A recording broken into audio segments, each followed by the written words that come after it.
nas ruas a gente vê de tudo.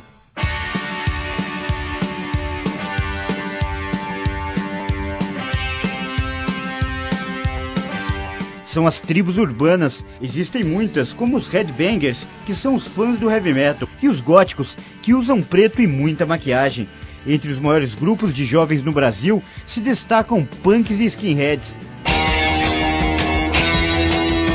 Eu acho que punks e skinheads são uma tribo. Tem interesses diferentes e não se gostam, né? Expressam uma identidade por meio de ideais, por meio de vestimento. Assim como tem grupos de mães, grupos de adolescentes, uns grupos de skinheads e de heads.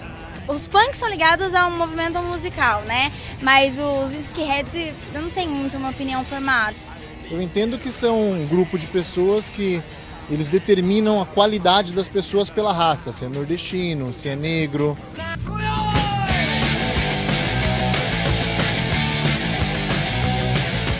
Davi Vega criou um grupo skinhead. Com base nessa experiência, escreveu um livro sobre o movimento. Surgiu em 69, que foi fruto da imigração jamaicana. Jamaicano? Pouca gente sabe disso. Pouca gente, né? Que são os skinheads tradicionais que se encontram hoje, que resgatam inclusive essa época. Eles se fundiram com a juventude operária britânica e dessa fusão começam a surgir diversos subgrupos, né? Rude Boys, depois tinha uma classe de jovens na Inglaterra que se auto-intitulavam Mods, que é a abreviação de Modernist. Eles cultuavam muito a virilidade, eram apolíticos, tinha até uma certa política, assim, um modo de se comportar e de ser, mas não necessariamente ligado a alguma doutrina política mesmo, ideologia política. Skinhead quer dizer cabeça raspada. No início, diz a lenda, os operários ingleses e os imigrantes jamaicanos faziam isso para não pegar piolho. Havia contato com muitos trabalhadores oriundos da Jamaica, que gostavam do gênero musical do reggae, e acabou influenciando. E os jovens dessa época também gostavam desse ritmo musical, e depois passou a se denominar ska.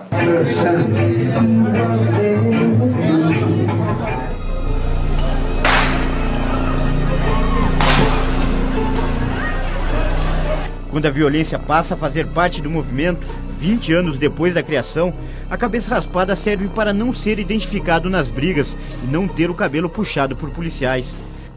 Lugares escuros e abandonados como este são escolhidos por alguns grupos skinheads para fazer o ritual de iniciação. O objetivo é testar a resistência do futuro integrante em combates.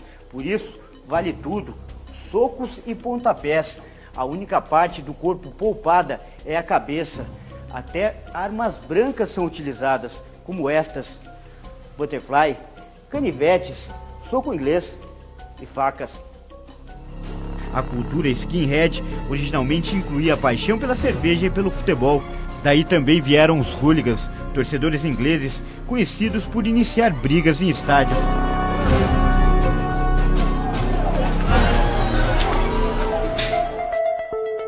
O primeiro grupo skinhead do país se chama Carecas do Subúrbio.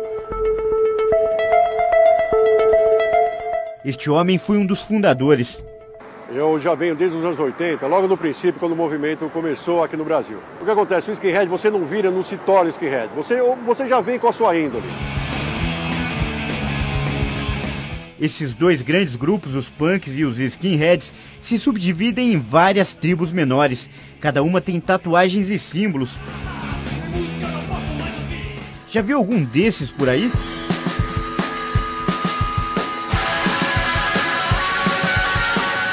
Pode haver alguma pichação dessas perto de você.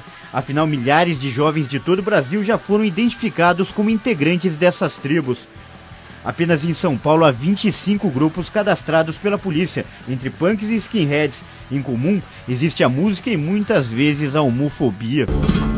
Passaram também a se subdividir. Dos carecas do subúrbio surgiu os carecas do ABC, ficou famoso naquele caso do Edson Nery.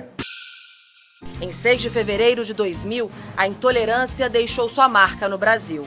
Um grupo de skinheads espancou até a morte um adestrador de cães em São Paulo. Foi o primeiro caso de crime por ódio contra homossexuais no Brasil. Toda certeza, não existe racismo. Homossexualismo? Sim. não agrada, mas não existe atos preconceituosos contra aquele adestrador de cães na Praça da República. Ele nem imaginou e foi cantar um skinhead. Tudo tem seu preço. Se ele fizesse gracinha com o policial, talvez ele fosse preso. Se ele fizesse gracinha, sei lá, com o evangélico, ele ia tomar um sermão. E assim por diante. Então cada um tem uma reação.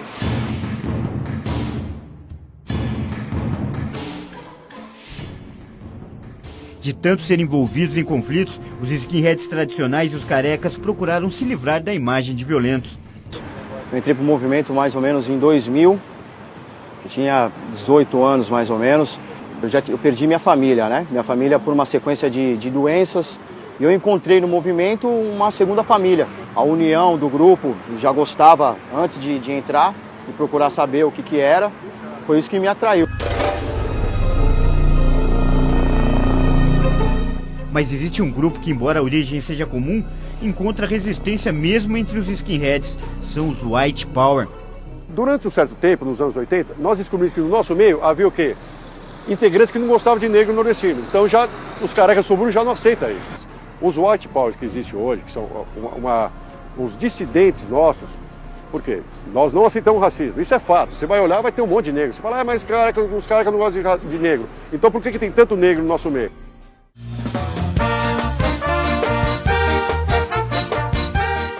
Tem lugar para todo mundo nesse universo das tribos urbanas.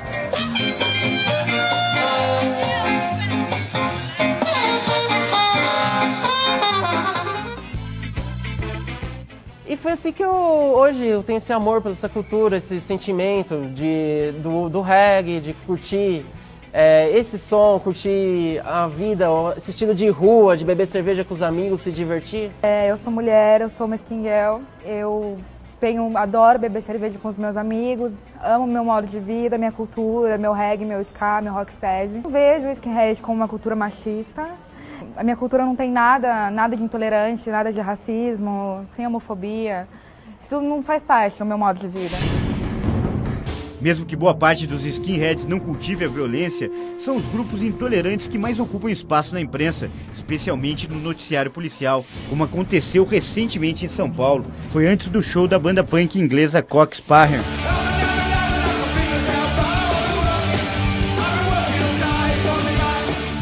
A briga tinha sido marcada pela internet e terminou em tragédia.